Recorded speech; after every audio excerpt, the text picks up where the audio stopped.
Ceci est le camp de travaux forcés de Massenjak, qui se réfère aussi à l'école de l'éducation idéologique de la province de Liaoning. Les pratiquants de la pratique spirituelle Falun Gong et des chrétiens y sont détenus, souvent sans avoir été jugés ou sans condamnation officielle. Les travaux forcés sont une des tactiques utilisées ici pour réformer ce que le Parti communiste considère comme politiquement impropre ou de croyance spirituelle. Les prisonniers de Massenjak travaillent souvent de 5 heures du matin à minuit.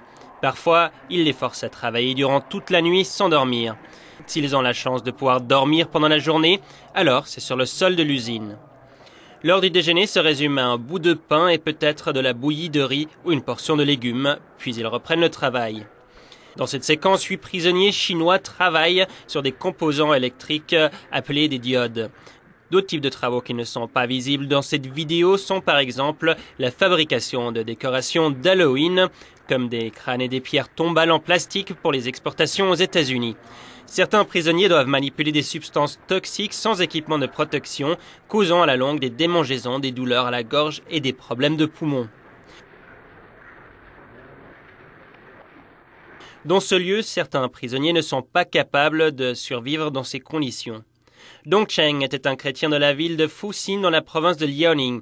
À cause de son affiliation à une église clandestine, il a été condamné à 2 ans de rééducation par le travail. D'après ce que les prisonniers disent, en décembre 2007, il était gravement malade avec de profondes blessures et a été renvoyé chez lui pour être hospitalisé.